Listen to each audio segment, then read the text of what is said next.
There are a few topics that I know people are not going to want to hear about. There's a few topics that I know for sure people definitely want to hear about. But then there are other topics that I was very surprised to have people request information on, and that was landscape. And maybe it's my lack of knowledge in that arena that I don't know how to translate what I'm thinking to you in video form. However, I am having the Logan greenhouse help me come up with the design for our landscape. And I think the winter time is the best time to do it because the nurseries aren't as busy as they are in like the spring and summer and fall. And so their designers have time to put a plan together for you so that you can implement it right in the spring. And instead of trying to translate my meeting today, I'm just going to film it and show you. So we'll kind of start this section, and then if there's anything that jumps out at you that you don't like or you want to make changes to, like I said, we can just edit as we go. Okay. My focus with the entrance beds was really to give that layered look, create a lot of color, and create a lot of seasonality, so that even though, like, say some of these plants bloom in June, I specifically planted plants that will get a seasonal shift. So like this dark 9-bark, great dark leaf, great contrast, great to put next to green things. But then as things come into bloom, they'll take the show. But then when they go out of bloom, we still have some vibrancy and some color. Which is exactly what I was wanting and didn't know how to do. Yeah. So different focuses. I always kind of build like a little color palette. It's more just to kind of help with the visual side of how things are going to go. Remember, not all of these will bloom at the same time. Mm-hmm. So it's more to help us see how it's going to shift throughout the season. So we're going to kind of start here. Because we had wanted to get some hydrangeas, we can't quite do it on the south side. I'm trying to think through ways that we could get a similar look or plan for the future that we could say, okay, once our shade gets big enough, we can put hydrangeas in because we know that's the ultimate goal. Mm-hmm. So these big guys, these are your snowball viburnum. So it's an eastern snowball bush. They look exactly like hydrangeas, but they handle the full sun, the high intense sun, better. And they get huge. Like they get 8 feet tall, 10 feet tall. I thought those were trees. No. Like yeah. I was like, wait, why does she have trees? But I don't see trees here. Like what kind of, okay. Yeah. So that's your snowball bush. And like I said, they bloom early spring, but they look almost like hydrangeas. They have that same ball shape. Do they behave the same way? Like, can you dry them the same way? I haven't tested that, but I think that there's a lot of people that do use it in cut flower arrangements. So I would imagine you could probably do some similar things with them. So okay. I think that would be a great alternative. Because of its height, we wouldn't want to put it in front of a window. Yeah. But giving some height and some kind of visual interest to this side would be really neat. And then as those stop to bloom, this is that panther 9-bark. So you've got that color shift. So you've got like a dark contrast against the white and green. And then this is actually a little ground cover down here, just so we get that 3-layered effect as we kind of shift through things. And what ground layer is that? So that one I did label as phlox. So it's a beautiful kind of early spring bloom. It just kind of will fill in and fill all the crevices. So you'll remember when you plant these, they're not going to be to this full size. Yeah. So I love to put things in that can kind of fill in. It just helps with weed maintenance. But then it kind of becomes an understory plant, something that's just kind of below everything. I love it. But that one, like I suggested one for you. Mm-hmm. But you could do pink, you could do purple, you could do white. Like you could do whatever color, because most of the phlox ground covers all behave the same. Okay. So you do have options. I just try to give specifics where I can. Okay. So same thing. I know we wanted to incorporate a fun, kind of a tree, a special nuance to your aunt. Yeah. So I did the Louisa crabapple. So weeping crabapple. Very beautiful bloom. Has a great little tidy shape. I've had one in my landscape for about 12 years. No maintenance. Great shape. great bloom. How big do they get? They get about 10 to 12 feet tall, and depending on the weeping shape, if you're pruning it to help maintain it, most width, you're about 6 to 8. So it's really nice and tidy, but you'd be able to see it from both window vantages. So you And do, then that is that in kind of like because it kind of looks like it's in the flower bed against the house. You want it in there? Yep. Okay. Ideally, we want to try to separate any turf from any plantings. Turf just has to get watered a lot more frequently than our planter beds. Okay. I thought about extending these beds out further, but my only concern was your walking points and path of travel. Yeah. So I was trying to leave a spot that someone could walk this way, you could walk this way, same thing. Right now, this bed is about 8 to 10 feet wide. Doesn't look like that there, but when you start adding all those layers in, we have to make sure that they're thick enough, because our goal is to always make sure we give room to the mature plant, not it when it's young and little. So and this is where I'm so awful. It's like you look at that and you think something small. 8 to, did you say 10 feet? Okay, yeah. So there's room. Yep. Okay. So you've definitely, these guys are about 6 feet, and then these are about 2 feet.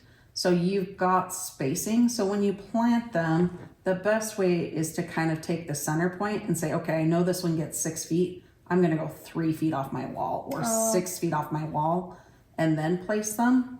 And when you get to that phase, we do offer layouts. So if you want us to come lay out the plants, that would be a service we could do. Oh, wow. But it just depends on how you want to tackle that. Okay. But my goal is to always just make sure we're designing it so that there's room for expansion. Okay.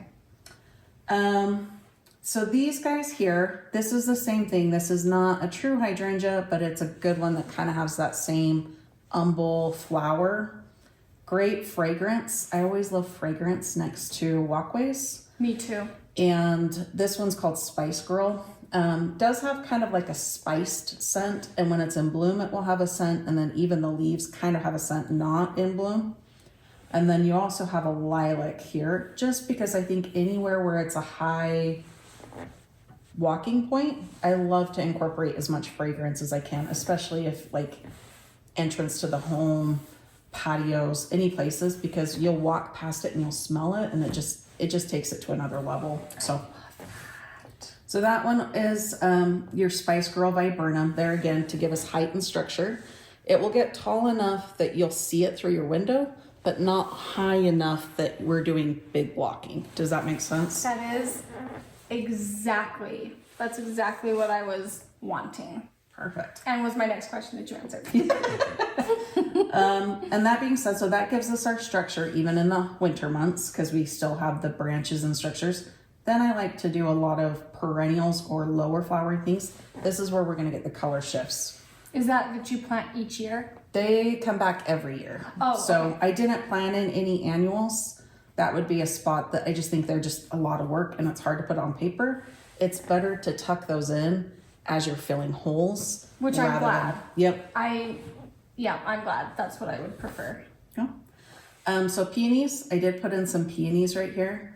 I love big, and you'll always see that I always do plants in groupings of 3s to 5s. It gives you a lot bigger impact.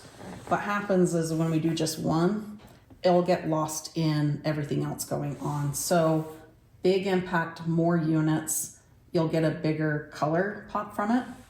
I suggested one, but peonies are really pretty much the same size. So this is one that we could play with a different color. You could add white, you could do red, you could do yellow. It's whatever you want to do. I was just kind of working off a suggested palette. So what do you think about mixing the colors? Like if there's 3 plants there, would you not suggest doing different colors, or would you keep them all the same color? I would keep anything that's in the bones of a garden like this the same. Okay. But I know we talked at one point doing a cut flower garden or adding a cut bed. There, I don't care as much. I think mix it in, get as many colors as you can. But here, we really want the impact from multiple units. So like if you ever go to like a botanical garden or things, they're not mixing a bunch of stuff. It's usually higher impact. Okay. But that being said, if you have 2 favorable colors, so say you had like 2 whites and a pink, and it goes with the other stuff, I think it can work. But I wouldn't do 1, 1, 1. I would do it more like a cluster. Okay, that's good to know. And then we've got, so all of your symbols here will kind of show you what's down here. Okay. This section is probably your most layered. So things are going to kind of overlap. They're going to be pretty tight. So I find looking at this on a phone is a little bit easier than just on this. Especially as we get over into this side, that's kind of where you can see the images of the plants are kind of overlapping right there. Mm-hmm. And same, we wanted to create this little section right here. It's meant to be like a little gravel linear bed. We need to have a little bit of drainage right next to things. You don't want to plant right next to a structure. So this I thought could be a little stepping stone or gravel or some kind of base right at the stairs. I thought about doing something like that even along the house back here. That way for like when we're weeding or if we're like, that way there's a pathway that I can walk right up against the house. And I've just like learned that that's kind of crucial with me. So what would you think of having it go all the way around like this? So it doesn't show it well here, but you actually do have Oh, you do have it. Mm-hmm. I didn't add one as thick here, but because of the recession and the corners and stuff you have here, you could add it all the way around. You have a spigot here. Mm-hmm. So I wanted to make sure that you had an access point and we weren't blocking that. Mm-hmm. But we always typically want to stay. So like the shrubbery, I would keep that off. And then you can do kind of a rock border up next to the house. It just creates a spot that you have extra drainage, especially next to the home. Okay. So, and if I don't put, let's say I get my plants in and things and I leave that space and I want to come in later and put in like pavers, like something like more cute or like make that a project for later, can I do that too? Like just leave it dirt for now and then go absolutely. in? Okay. Yep. The greatest thing about having a physical plan is that I know I'm thinking about this. So you're kind of planning for the future. Mm-hmm. You don't have to do it all at once. Mm-hmm. The only thing that would be hard is if you're doing a type of edging, installing that behind shrubs gets really tricky. Yeah. But for the most part, if you have most of the bones there, you have the separation, it's no problem at all to add it later. Okay. So this was to kind of keep that directional, kind of keep coming in. We have that little planter space. Mm-hmm. The one that I picked out for you was the aronia. Is it on here or no? I don't know if I put this because it's one plant all the way down. Mm-hmm. I'm not sure that I added an image of it. Oh. So I wanted to make sure to show you that one. Okay. So what I love about this is it's really neat. It's really tidy. You don't have to do any maintenance or shaping to it. It just grows in its shape already. Really? And then it blooms. It looks kind of like boxwood, but you get blooms out of it. It's just kind of nice and tidy. I love it because I kind of thought about doing boxwoods. I kind of thought about, and I've had boxwoods before and I feel like they were hard to shape. Mm-hmm. And then I thought about doing a little blossoming flower. So I love that that has literally both. That is so cute. And you'll love this. It even has a great fall color. So you get that seasonal shift because we talked about how you like the pops in the fall and you like the bright color. So that will turn red. And I just think that would look really neat. So gosh, I love that's kind of like a visual of like a little mini hedge. They stay really small. They're only 2 feet by 3 feet. They're pretty small and tight, but they'll just give you that mass planting leading right up to the porch. And then, like I said, bloom in spring, green in summer, red in fall. So, and it doesn't get the southwest injury that boxwoods get, especially on your south side. So I just think you get more out of it than a boxwood. Wow. Your knowledge in plants is insane. Like it's so good. Like I spent hours looking and just trying to figure out what's going to work in my area and all that. And you just, you're so good. Yeah, that's what we want. How tall do those get? About 3. So they're pretty short and tidy. We're actually installing these. I'm doing the design down at the Cache Valley Bank in Layton, and we're actually doing these as a fun understory plant. And I think they're just everywhere we plant them. They're a relative of a native. They perform really well here. They like our heat, If they get less water, they survive. Like they're just solid. So I'm trying to talk people out of the boxwoods, the things that are going to struggle, because let's just do something that's going to do awesome right at the beginning. So yes. And I like that they're short because I just know my kids are going to be running and jumping over it. And the things that I was looking at were too tall, and I just didn't want them to have to go around every time. Like I want them to be able to jump over them. So that's perfect. Yeah, I had originally was wondering about trying to wrap the porch, but there again, you just have to have the access points and you have to have the walking points.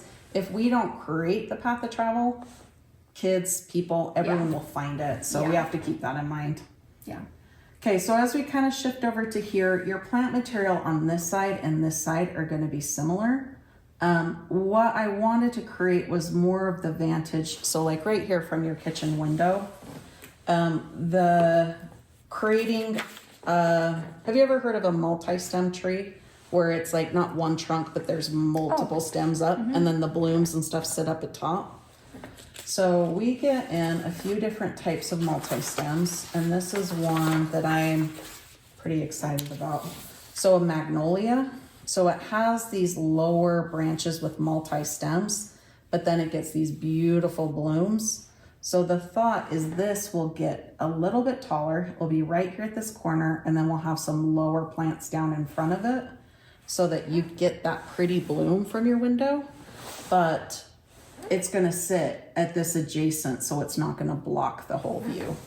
Do you get where I'm going with that? I love it. Yep. I love it. And that's kind of what I didn't know that that's what that was called, but I wanted something that was almost big enough like a tree, but bigger than, like planted flowers or something. Exactly. But I love okay. Yep. This multi-stems especially, I love their structure, and you see them in a lot of higher end designs.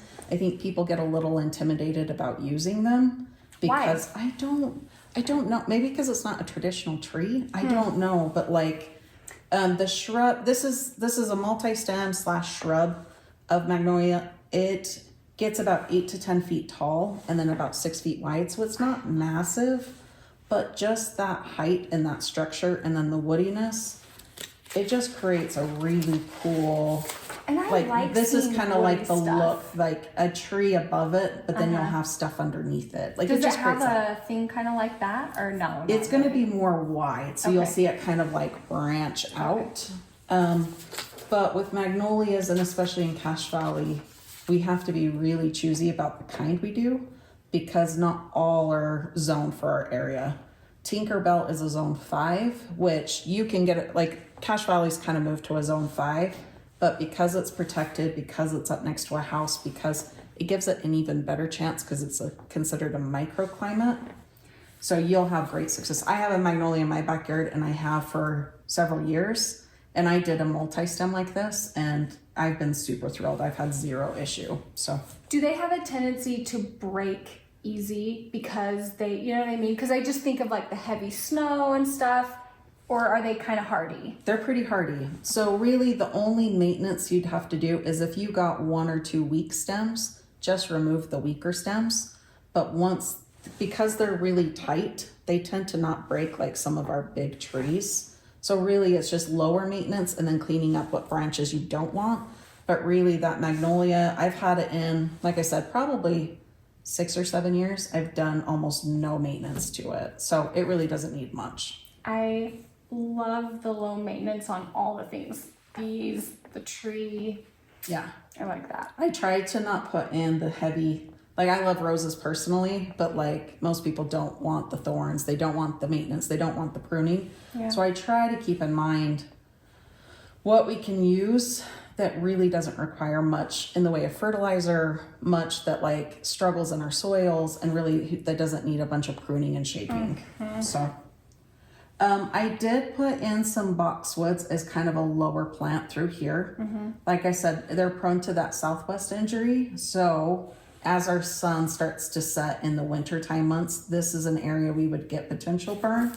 But because I've tucked some back in here, it's just going to give you that evergreen look when the winter is here and we have nothing else. Things can look a little empty in the winter if we're not adding evergreen types. The boxwood felt like a great fit, and then this is also another evergreen underneath that magnolia. That is just to create that winter interest so that it's not dead at that time of the season. So do we have anything like that on this side?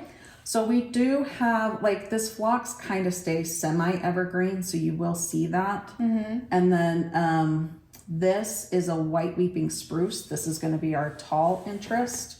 So you will have these at the corners of your house. So there is actually one right there, and there's one right there. Okay. So you do have like kind of pillars, kind of for that upright vertical, but I didn't want something so massive that it was going to block out anything else. Okay, Joel is so excited for that one. They're really, really popular, and I love them, but like people plant them way too close, or they don't site them right, and then they become problems year round, because these guys get tall, like 30 feet tall. Oh my gosh. But they only get 6 feet wide, but you've got to account for that space. But they're so stately. Do they like break easy? No. Like it's pretty... Because of their downward growth angle, most of the snow will either slide off or it will just lightly stick. You don't even have to typically wrap these. Oh, nice. We do have to keep in mind, you probably have deer in the area. So I also was trying to select for ones that wouldn't have, they can go to these if they're hungry enough. They don't typically do, but a light burlap wrap would maybe just protect them if you're worried about them munching. Or if you start to see munching, that would be something you'd want to keep in mind. But everything else also was kind of considered for deer resistance. Nice. Okay. So with this, we had kind of talked about adding a vine or adding something to the home to kind of climb the structure. So I was really excited. This is just a sample of kind of what you could do or a different style of trellis, but I would love the idea of adding a taller interest kind of on flanking each side of these windows and having kind of a trellis situation. So would you plant the trellis against the house or away from the house? I'd probably do it right up next to the house. So depending on if you have you can get a structure that you go directly on your home.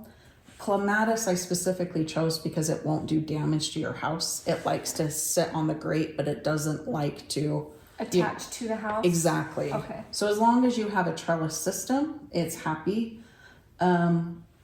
But I would probably either do it something directly on the home or right up to the foundation. Because right now, this is space that you can have a thing before it. But then we're going to base plant the clematis. So like you'll have kind of shrubbery in front of it. So that when this isn't in bloom, it doesn't feel empty. And then also clematis they like cool roots. So it wants a rock or plants or something in front of it just to help shade its roots. So considering we're on the south side and it's hot, we just want to create that layer for it. Okay, because I want the look of this, but I don't want something that attaches to the house. Perfect. So you can get trellises that you can get them custom welded or whatever. You can just put some feet where it attaches into the ground and bury that. And then it can even sit a few inches away from the home. Okay. So you don't have to worry about any damage to the side of the house. Awesome. Yeah. So gorgeous. This one is called Pink Meek. It's a newer introduction. They are saying this one's going to be in bloom for 2 to 3 months, not a few weeks. So I think this is a great option. Yes. There's also one that I've seen when I was at the Chicago Botanical Garden. They would frequently mix vines. So they would do a climbing rose with a clematis because they'll bloom at different times. Oh my word. So you can definitely consider that because you have enough room, but it would all kind of depend on your trellis structure and what you pick there. But I think that could be a really cool look for you. Okay. So. Oh my gosh. I love it. Good. Oh! So in front of that clematis, we're going to have some small shrubs. So this is that Tor birch leaf spirea. So same kind of concept. You can kind of see I'm trying to mimic in different areas. Green in the summer, blooms in the spring, and this is also one that you get fall color out of. So I use this one quite a bit. I am so thrilled. I'm just like, don't get too excited, like calm down. Dude, I'm ready to start gardening, and I'm like, we just got snow. Like, it's so silly. So its fall color is a little bit more on the reddish ambery side. Oh my gosh. Oh, But yes. so then we'll have fall color here, and then pops of color here, and then an evergreen. So it's really about creating that seasonality and the changes, right? So I just think that would look really cool. Not me trying not to get emotional. Like, I just think of it and I just think, oh, it's just so beautiful. Good. And that brings in the exact charm that I was wanting. The other day, me and Joel were talking. Someone asked us, like, do you regret anything about your house? And the only, like, one of the main things is we didn't add very much character or like charm. You know, like I'm trying to bring that in even inside in the design, but especially outside. Like, I just want it to feel like this. Yes. And all of these, they're just so feminine and beautiful. And yeah, I was kind of going for that kind of cottage charm without all the work of the cottage charm, because people always come to us and they're like, I really want that like cottage feel, and I'm like, you probably don't understand how much maintenance that is. So you can see I really try to go heavy on shrubs because there's really not as much work. And then we get little pops of perennials that gives us the change as we go. So love it. okay. So you'll have kind of that layer of shrubs and then some lower planting of perennials. They've just been kind of structured so that we'll get seasonal change. So grasses for summer, iris. Some people don't love the blooms of an iris, but I love to use them because it's a vertical interest. And even when they're not in bloom, you get that cool leaf. Yes. And especially the variegated is my favorite. I think they have a place with all designs. And you can see I didn't use them heavily. It's just those little touches just to kind of get the mix. So. Yeah. Okay. Anything that you don't like, anything shape-wise, anything you want to change there? Literally nothing. There is nothing that I'm like, oh, I don't really like that. Good. Okay. Cool. Nothing. I love it. Okay. So like I said, I built colors, and these are actually the varietal names of the plants. But like say we're trying to pull another pink or another orange, as long as the sizing's similar, you can really make quite a bit of substitutions. So you're not married to any of it, but more just the spacing is what we have to watch, because you are pretty layered and pretty tight through there. So Okay. cool. All right, so we will go to, these are some more of the east entrance. I couldn't get all the images onto one. This is all the different plants that you'll have. Wow. I in mean, that that's section. a lot. Where do you have this? So this tiny wine bark is right here underneath the window.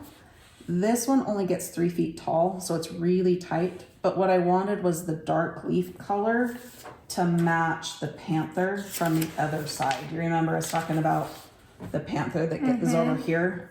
So this is a dark vine bark, and this is a dark, so you'll kind of have balance on both sides. But this one's just smaller.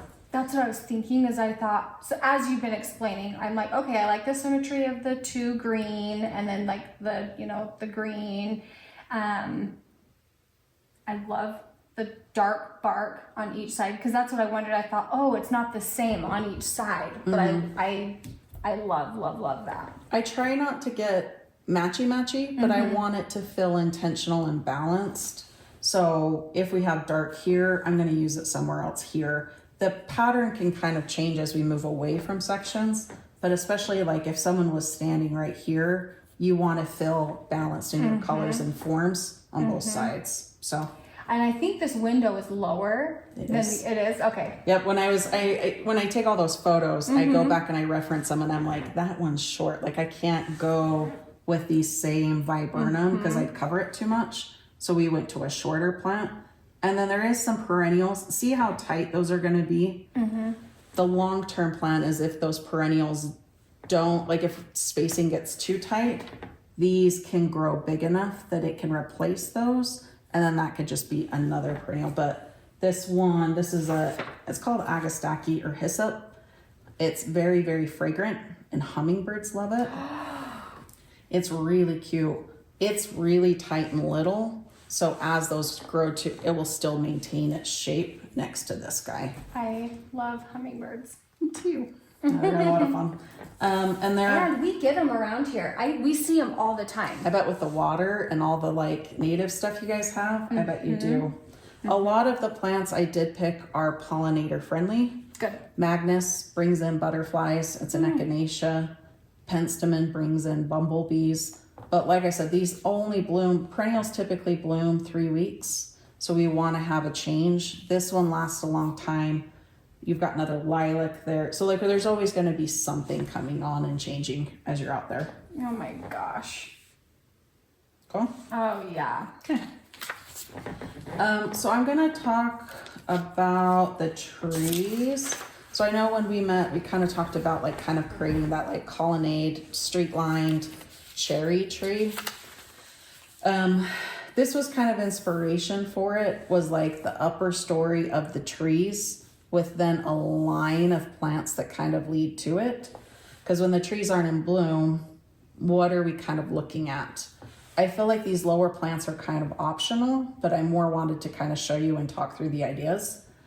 A lot of designers will do these big sections of the exact same tree all the way down. And that's kind of what I've drawn because I love that look. Me too. What happens though is if you have one fail, it's very noticeable. Yeah. So if you were to ask a landscaper, they'd say, don't do this. But the designer would say, do this. So I do want to talk about both sides. Okay. We have done... I'm only laughing because that's me and Joel. Like, I'm like, no, I want it to look this way. And he's like, but this is how it functions. And we have to blend the two. Right. So I have seen where people will do like clustering. So say these became a tree type. This becomes a tree type.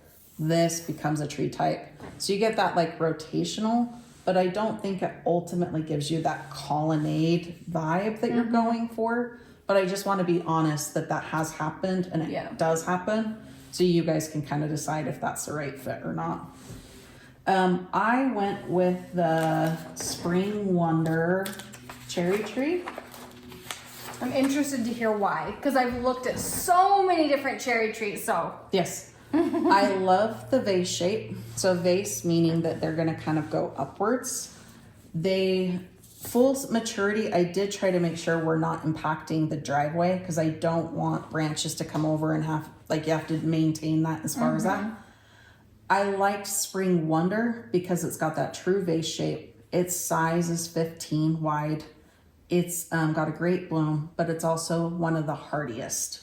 What we find in Cache Valley is if we have a really rough year, some of our cherry trees can fail. Logan City was planting a bunch of Kwanzan cherries. Kwanzans are a really, really great one too. That's what I was looking at. I love them too, but I have seen them fail once or twice. Those years that we get down to like negative 20, that's where it can fail. This one's supposed to be a hardier addition, but I think you could do Kwanzan. I also looked at Yoshino is another beautiful one. It just grows more laterally, which then means we need to make the berm bigger. So I kind of weighed a couple options, and we do have some substitutions we can use. I just like Spring Wonder. So, okay. In my mind, I was thinking, I like the round or like the ones that I've never considered the vase ones. How come you like the vase? Just overall width. So these get about 15 to 18 in my experience. The rounder globe shape, they tend to run 20 to 25. So they're just wider. Okay. But that is, you've got the room. You could easily add a larger, wider one. That's just preference at that point. Yoshino is a zone 5. So you'd have to be just a little bit careful or know if you have a failure, that could be a risk. But these also run at 5-4. So it just depends on what's the pro and con for you. Yeah, and honestly, I was thinking like the bigger the better because we do have such a bigger space. However, I would take this, the hardiness, over like just the simple shape of the tree, you know? Yeah. So I can easily swap this out for Yoshino, and I can show you what it does to the size if you want. I would much rather have a hardier tree. Okay. One that's gonna last longer. Okay. Or like have a better chance of surviving, you know, all the...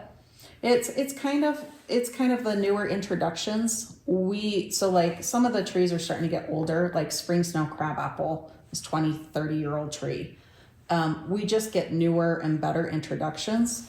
This one is just better performing, so that would be the only reason why I would lobby for, let's maybe consider a newer introduction so that it's not phasing out in the next 20 years. Trees are our biggest investment, so I just try to do the right tree the first time. Yes. Yep. No, I like that.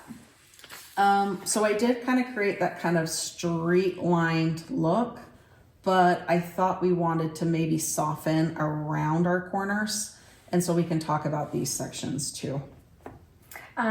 What color are these in the spring? This color, but then in the fall, do they go, or like in the summer, do they go just green? They're green. You don't have much color on them. I think they do offer a fall color, but I think it's pretty minimal. I think it's just kind of a golden color. Like overwhelming. I'm just like, oh my gosh, that is so many plants. And that's kind of why I stopped where I did, because I was like, if I keep going, like I feel like this is going to be a lot. Yeah. So it's not pulling up the exact color, but you typically get an ambery red. This one's pink flare, which actually is a great alternative to spring wonder. Is that just the color or a different type of tree? It's still from the same, it's still a cherry tree. Okay. It's just a different variety of it. So this one's pink flare. It has that same vase shape. It's just more narrow, where I wanted a little more width. I think so too. But fall color will be pretty similar. You're going to get like a yellowy to orangey red. So you will get fall color out of it. Awesome. But I mean, that's everything that checks all the boxes. Mm-hmm. Yeah. So your lower plants here, this is just a line of the same Tor spirea. So this will give you the picture of that one. It is. I'm getting too many papers. This guy here. So you're gonna have some of this guy underplanted. There again, fall color. You can kind of see there. And then that purpley front cast, that's kind of what that little perennial is gonna be. So you'll have something underneath all the different times of year. Wow. But I get that that's a lot of plant quantity. So you have to decide, is this a phase project? Is this, I'm going to start with my trees and then add these down the road.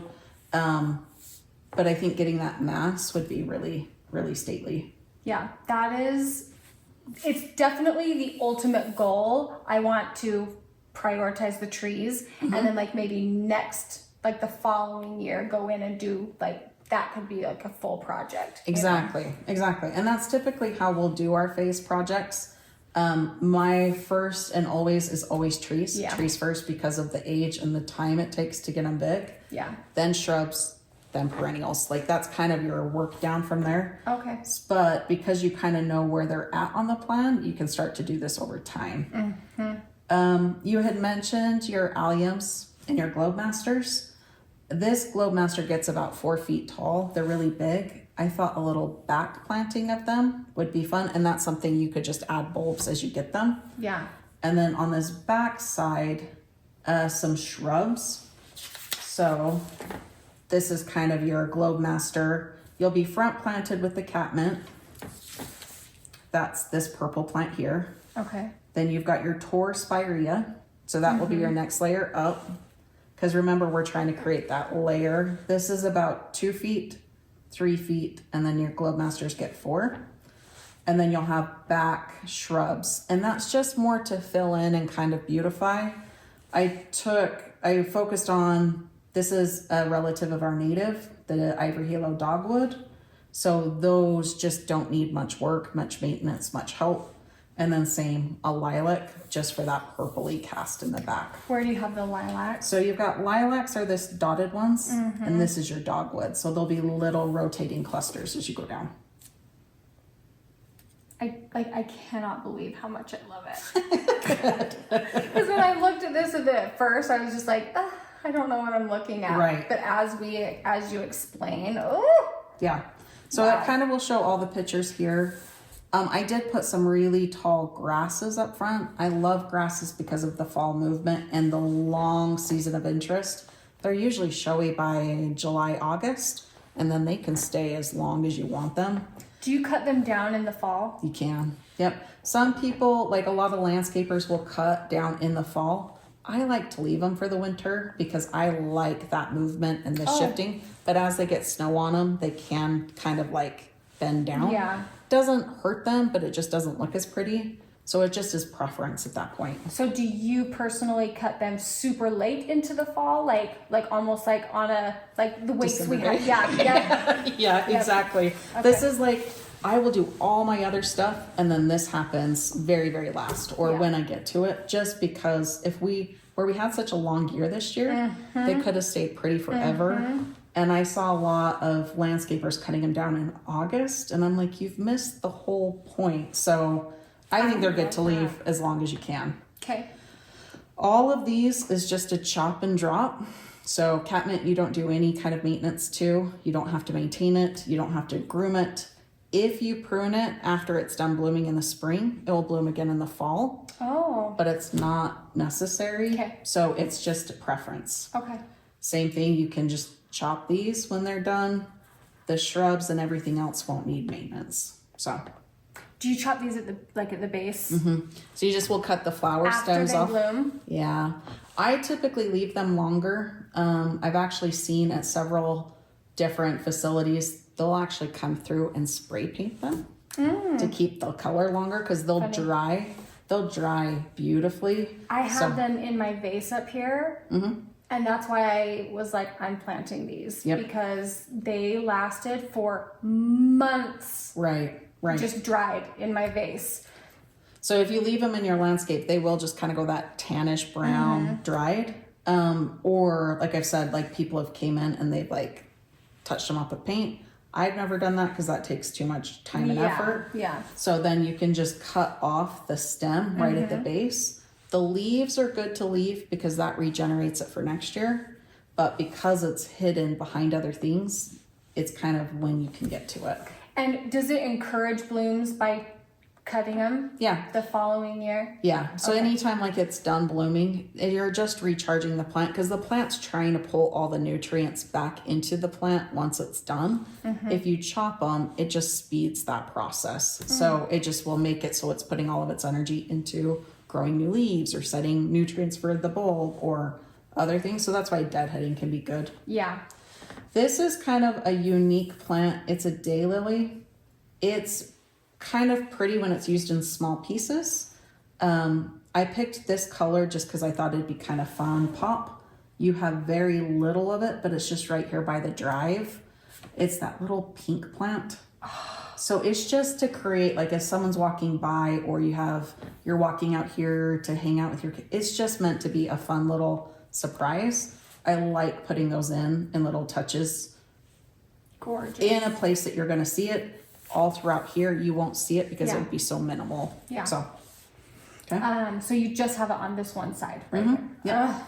I love it. You could extend it and do it on this side because you can see when we're going across hard surfaces, you typically want to repeat the plants because it will make that balanced look.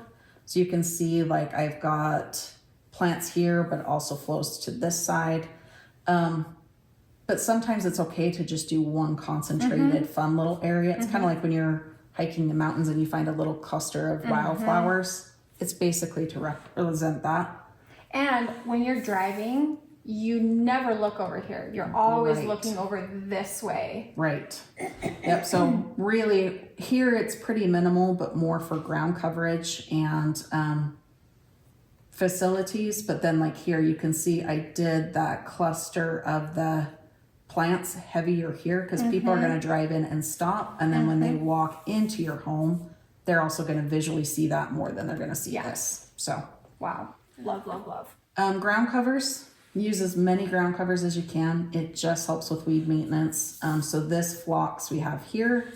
There's another great section here. That's more because you're going to be walking here and so you'll see it. And then same thing. This is an evergreen ground cover. I don't like the traditional ones that were used in the 80s and you've seen them all over people's houses. This is a tighter, neater one, but it's really good at just the weed suppression. Okay. So there's a few here and then a few here. It's more to be at the base of some of these trees to kind of create that look. Okay. So there again. This is another multi-stem tree.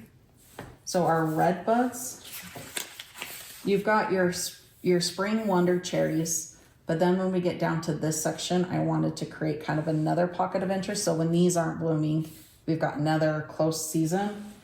These will never be another spring interest. It's on this one, sorry. So your red buds, they bloom a little earlier. They're a little bit the same pink vibrancy, but these are gonna be a multi-stem like this one. So it's gonna be low vase shape. Is it this one? This is the tree standard and I have them up here. Oh. But these are gonna be a multi-stem. So it would be more tight and low. Do you have a picture of those ones? Not on here, but I Oh, can pull okay. one up. And are they shorter? Mm-hmm. Yeah, the Oh. multi-stems only get about 10 to 15. Okay. So they're a lot more like a large shrub, not a tree. Oh my gosh. So you can get them in both forms, almost kind of like that. Wow. So Wow. that kind of here at the base with some perennials down in front, but I just think it creates another little pocket of interest. This is kind of, some of these you can tell they've done better pruning too and shaping, but so when they're not in bloom, they're just a nice pretty green. So I love the shape of that. yeah, and they have a pretty like heart-shaped leaf. They're really cute. Wow. But little pockets here with this being base planted with your evergreen. I just think could create kind of a cool look. And just so that I can remember, so where is the name of this one? Is it over here? Yep. So all your plants are going to be organized by type. Okay. So your tree, it's the Eastern Redbud. Your multi-stem will be that symbol. Okay. But then you've also got these ones, which is a standard, which is going to be more of a tree. You wouldn't get the same gain here from a multi-stem. A tree and a higher height is what we'd probably want here because you're just driving right by it. So Yeah. okay. So we've got all the shrubs that we've talked about, the perennials, the little clusters. There's some grasses through here. They're again just for that texture and all the different types. And then ground cover here, but there is a spot that this could be, you wouldn't have to do it right away, but it would just help with retention. What I'm thinking for this is your drive's pretty flat and then it goes out to the side soil. I think it could look kind of neat if this was bermed. I know that would require quite a bit more work, Well, but that's having what a berm would be cool. I'm sorry, I was No, not trying to good. interrupt You're you. good. You're good. I got too excited. We started doing it and then just kind of like got burnt out by the end of the summer. But our goal was to, I didn't even listen to what you said. Do you think it should come down like that? Or do you think we should build it up so that it very gradually goes down? I think it would be kind of neat if this was just a bit raised. Do you get what I'm saying there? And Along then, the whole thing? yeah. Not that you have to give a lot of height, but so Yeah. you've got your drive that's flat, Yeah. and then it would kind of rotate and then soften to your outer. Oh. It just helps give it definition because right now you're going to go from, if this is flat to flat to flat, you can create a divide through curbing or you could create a divide through berming and like making it look like it's kind of a little bit of a hill. It's not necessary. You can just keep this all relatively flat. And it would still look great. I was just trying to help you with that definition. Okay. We're defining this as a bed and then this is native. Do you get what I'm saying? Because currently it does the literal opposite. Like it kind of comes down like that. So we just need to build it up to berm it. Okay. And you wouldn't have to go really high. And I can send you some picture examples of what this looks like. But it would just kind of create a little bit more rolling hill because you're going to have this is a hill. Like you've got your hill climbing up. This is kind of a lower area that's flat. And then this will be your turf. So it just kind of creates that another grading. So, Okay, I like that. but it's by no means necessary. So Yeah. it's just an option. If not, you could do just a definition, or this could be mulch, like a bark mulch underneath this planting, and then it feathers off to your native. It's helpful to have some kind of a definition of dividing the space.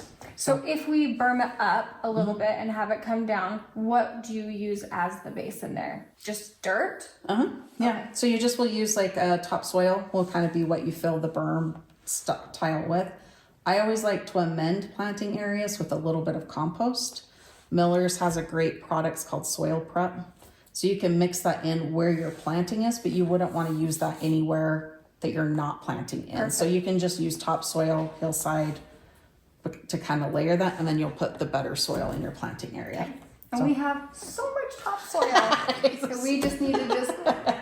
And that's what we've done at other projects. We're working on a campground and we're like basically digging out the hillside to move it to the place we want. That's awesome. So that could just be an option for you. But Okay. this little section, kind of more just to create, have you ever, that sense of mystery, like you don't know what's around the bend? Like they'll kind of see it when they come here, but they won't get the full impact until they're on this side. So this is to kind of create just a little bit of suspense. Some larger evergreens, and more just to kind of create that seasonality, because when everything else is dormant, what are we looking at? So this will be some larger evergreens. I did an AB's concolor. It's this white fir. So it's this symbol here. So that one there. Some aspens, because it's a great native. I have one that I like a little bit better. It's called Prairie Gold. It handles, so aspens are a native in our mountains. Prairie Gold is a cultivar that they've bred to handle our heat in our valleys better. It performs a lot better, and you typically don't get the same level of suckering that you do from your natives. So it doesn't spread as much. But so there's the summer color, fall color, and then that would be paired with your evergreen. So you can kind of see how that just creates contrast. And then a little bit of your red bud for the spring set off. So cute. But just little cluster of trees, doesn't have to be advanced. And then you've got some rocks and boulders, but you can also place those around it.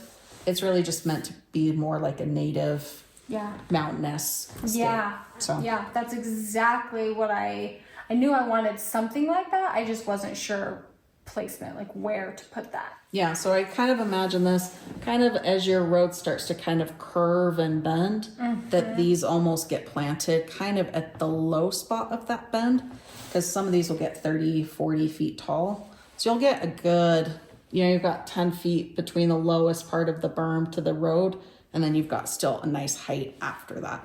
And I like the shade that it's going to provide, especially if kids are playing in this area. Totally. Because will it provide shade over here? It depends. Like, 'cause in the summer, where does the sun set? Where does it sit during the day? Kind of right up top, I guess, like right here, huh? So this section probably wouldn't get a lot of shade because we're kind of leaving this naturalized. But if you wanted to add some additional, you will get shade as the sun sets over that from these trees. But we could add a couple more tree clusters here just to protect that area, because it would be a kind of a hot facing spot. So Where like actual would this sit in the yard? yeah, gotcha. So right now this is the end, that shed. The shop? Shop, yep. So the shop, and this is the end of the concrete as it currently sits. This would be kind of that chicken coop area that we kind of talked about.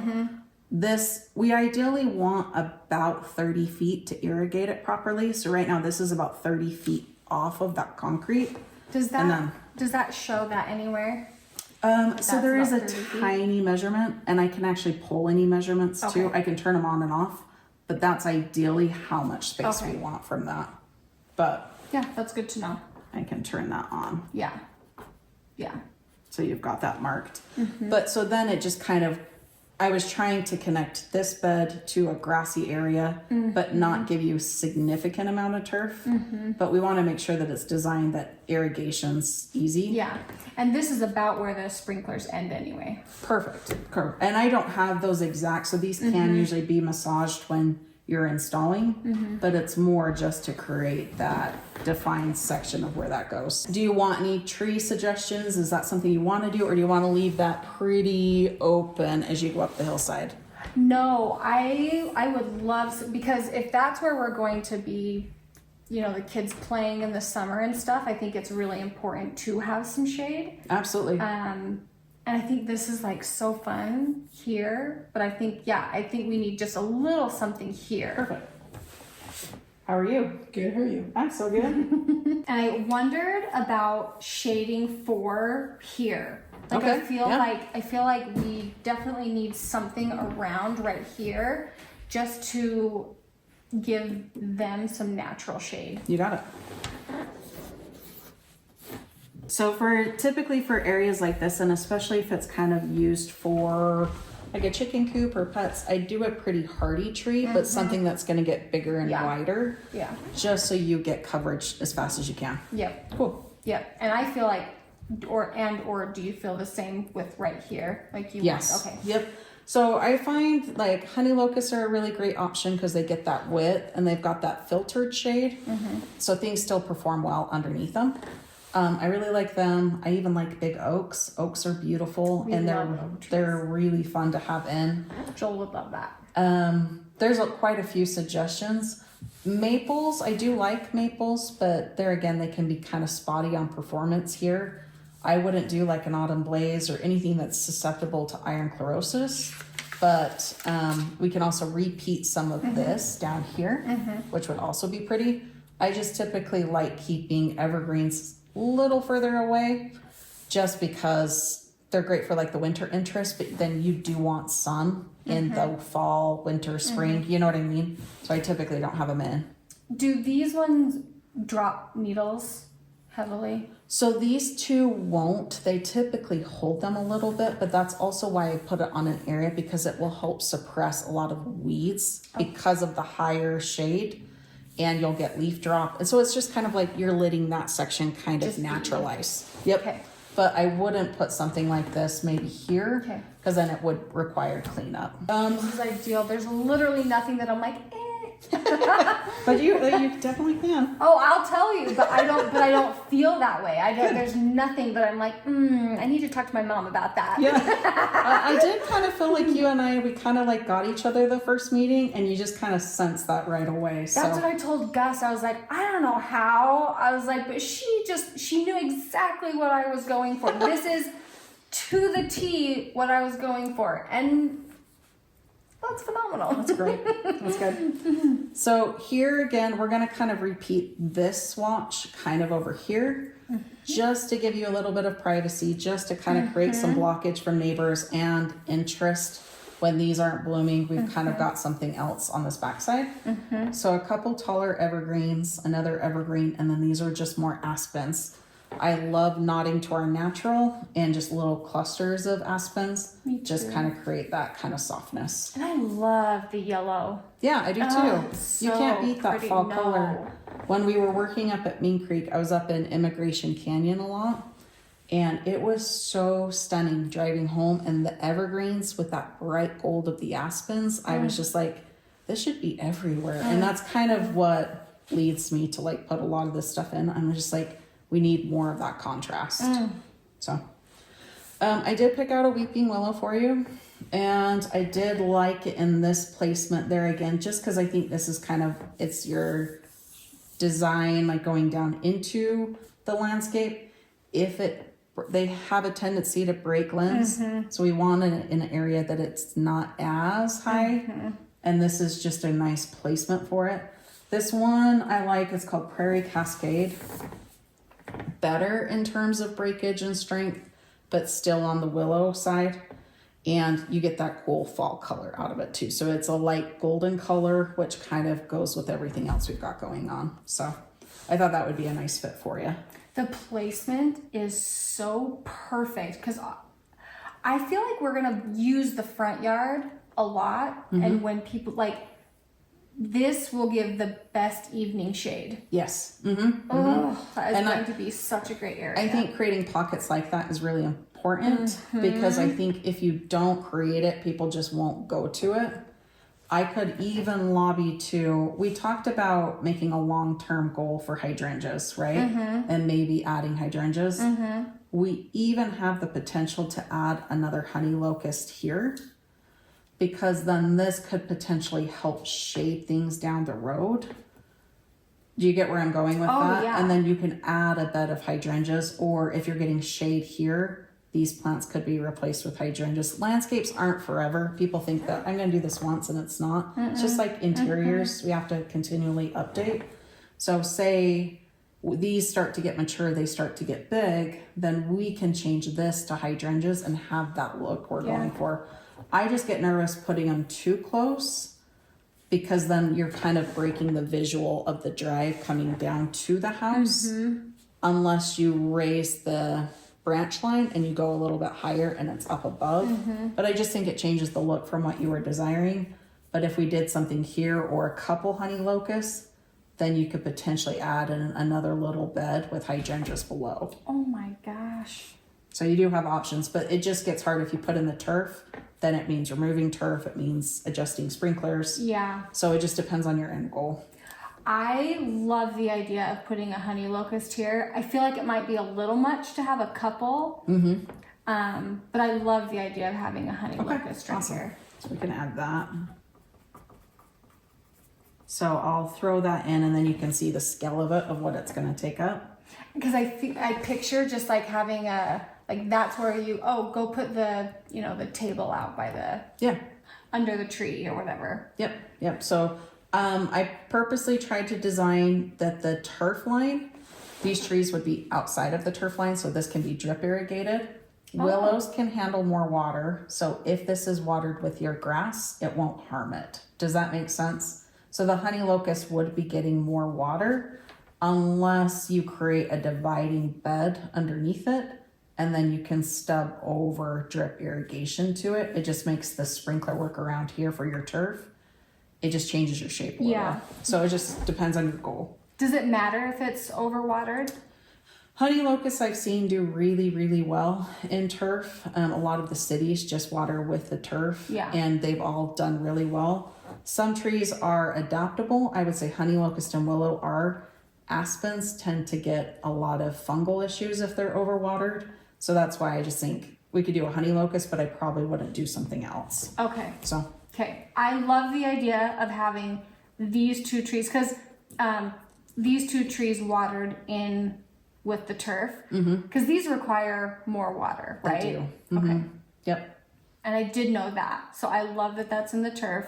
And then, this could be, this section can be like, all of this could be on the same drip zone. So this would receive drip and this would receive drip. So then if you wanted to cover the drip, then you could just have a mulch line that kind of feathers in and then goes into your natural hillside. Okay. But if you don't, your drip can just be on top of the soil and it's not end of the world either. So that's just preference. Okay. So this back section is kind of where I started to kind of think your long-term hillside kind of creating. I liked following the curvature of the bend of what you have going on. And then I kind of positioned these in the way that they would be best performing. So your fruit trees could be up here. So this could be like a little mini orchard. You've got some grapes, blackberries, raspberries, and then this could be a cut flower bed. Size-wise, I tried to make it wide enough that you can get any kind of equipment or gear in here. That would make things easier down the road. And then this is width that's ideal for these sections. And then you can just kind of put in things as you are ready for them. It does require irrigation and it does require some things. So I know this is going to be a bigger thing to tackle. So I tried to give this more effort than this. Yes. But I do think long term that this could be a really pretty hillside too. And those sizes are listed. I can turn them on. Yep. Yeah. Because For us, our priority is trees and grapes. Got it. We want to get our grapes in and going, but we'll probably only do that and then add these ones like later. Perfect. You know. So it's so nice that there's the sizing so that I can at least get these started. Right. You know, and not put them in the wrong spot. Would it be helpful for me to send you some trellising ideas and some things for your grapes? Sure. Cool. Okay. I've got a couple of extension resources and a great way that you can get them kind of set up as you're getting going. So. Okay, yeah, I would love that. Cool. Perfect. Okay. Anything else you want to change? Anything else you want to adjust? Literally not a thing. Cool. Not a thing. Okay. I'll put some more ideas for these guys around here. I even like the idea of doing another willow down here. I think that could be really cool. Yes! If I had a landscape big enough, I'd have a willow. I love them. So I think that could be really neat. And then some other, because creating the shade is super important and it's super helpful. Yeah. So. Yeah. Okay. I know. Yep. Okay.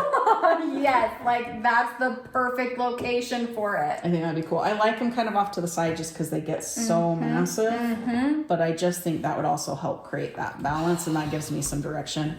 Is there any, do you have like size or how much space you want in that section for that in particular? I kind of drew something that I felt like was a good scale. I think that's good. I think 30 feet is plenty. Cool. Because it's so long too. Right. So I think 30 feet is awesome. Okay. I don't see an issue. Awesome. And then width everywhere else, feel like we're good with what we've got. Okay. Perfect. So these adjustments won't take me very long. I can get them done next week for sure. And then we give you another printed copy of a final copy. So you have the printed copy and then we resend the digital files. So you have both. And then I can just drop off that printed copy and you should be good to go. Okay, so the one question that I'm thinking of right here, like this is just such an important like functional spot for me, because this will naturally use how we use it, but this I just know it's like, okay, if we put the swing set here and we put some trees behind it, is that going to hinder any like flow this way? Do you know what I mean? Like what's the best angle to put a swing set? Like I want it to be incorporated because like I know we talked about I want to hear the animals here. I want to be able to go over to them, and where would the best place for the swing set be? Looking out the window, and if they're gonna play baseball right here, you know? Yeah, absolutely. I kind of was considering all of that as I was kind of placing it. I think for visibility from the windows and from being able to see it, I think we want to keep it pretty centralized and pretty close. Okay. This is a scale of a tramp. I don't know if you have any intentions for a tramp, but that kind of shows you scale of how much room you have. And for the swing set, I do like to remove the grass directly under it because mowing under a swing set, it's a pain in the butt. Yep. But that being said, that's kind of choice, but you could do a nice like little landing area underneath the swing set. It really kind of has to match the style of what you're doing. But I liked the orientation of it here. I think if I tried turning it, nothing felt right other than being straight on from this window. Because I feel like this is the window you're gonna view out the most, these two here, to look out at the kids. So I liked that. You could make the lobby that we even tighten this a little further back. And then this becomes open grass playing area. So this almost becomes like the background of it. And then that's framed by the trees. But we also want to give room to the trees depending on what size we have there, that we're not infringing on space. So Yeah. Okay. I just wanted to like talk through that. Yeah. So I kind of imagine this will be kind of kids playing area and viewpoint, but then this is a little bit larger for, say, like you wanted to go have a little picnic or have people out. I kind of feel like this space would get used for that. Yep. But then I purposely tried to leave some of the plant material here lower, just so this didn't feel super disconnected, things will be shorter so you can visually see it. So You- the only lobby is maybe those multi-stems would get big over time, but at 10 feet, and if you're kind of seeing through them, that would be the only thing that maybe we'd want to consider lowering. But I liked, like I said, the like mystery and finding what's around the corner. They want to have that experience too. So Yeah, it's very true. But it's also really nice that you're not super clueless of what's going on over here when we're all sitting right here exactly, and the kids are playing. absolutely. This is genius. This is literally heaven. Good. Where would you put a basketball hoop? Like if I were to like put a permanent one in the ground, where would you put it? Kind of like the idea of it kind of here. That's what Because then this still stays kind of centralized in kids playing. One thing I see, and this is kind of a different subject, but gardening. People always put their gardening in the farthest corner. If it's not near the other stuff, they're never going to go to it and use it. And same like creating areas of interest for kids. You put it all together. One kid can be playing basketball. One can be on the tramp. One can be swinging. Like they're all like kind of playing together. So I think somewhere tight and neat, but then it also doesn't obstruct any views for you. So kids sitting right here with, you know, exactly. hands through the fence. Exactly. Yeah. Oh my gosh. Do you want me to throw that in? Yep. Okay. Okay, now that I'm just absolutely smitten with all of the choices that you've made, is the wisteria a bad choice that I chose? Not at all. Okay. Not at all. Okay. I kind of played that into it. We have another property where they had planted wisteria up on, and they're kind of on the bench, so they are a little more protected. But theirs is taken off, and it is so pretty. And I'm just like, where people? It's a time investment, so I can't ever get people to buy off on it. But I think with the clematis and the climbing vine and that, I think it's going to look really cool. I think it's going to be really neat. And I'm just, okay, so this can be, I mean, it's so big that I can literally have tomatoes and blackberries and like literally just anything that we needed. That is so big. Absolutely. Okay, Absolutely. And that's why I didn't go further, because I'm like, well, this is cut flowers, but I'm a big believer, and the term is called potager. It's a French term where you mix flowers and vegetables, and like, it's like everything. I think that could all be utilized there, and it would be so pretty. And like grapes, like you probably aren't going to use this entire thing your first year. That's a lot of grapes. But over the years, do you get what I'm saying? Because it takes them 3 to 5 years to get to producing age. That's what's going to kind of make it a forever investment. Yeah. So definitely. I just can't, like, I feel this in my guts and in like my soul. Like it is so good. Good. I'm really glad. I'm so grateful that you, like, the fact that you thought about us sitting over here looking across to the play area, it literally makes me emotional. You can tell I'm a mom, and I'm like, it was so important to me that like, I wanted to have my relaxing space, but I also want to be always kind of aware where they're at and what's happening. Yeah. Especially if you have other friends, family, other Yeah. people at your home. It's just nice, but at the same time, just a little bit of this is different sections and zones. Yeah. So. Yep. Okay. Cool. Oh my gosh. I will go back and I'll get these done. Okay. And then if anything else comes up, or if you guys get a chance to talk about it and you want any other adjustments made, let me know. Okay. So I'm here to help.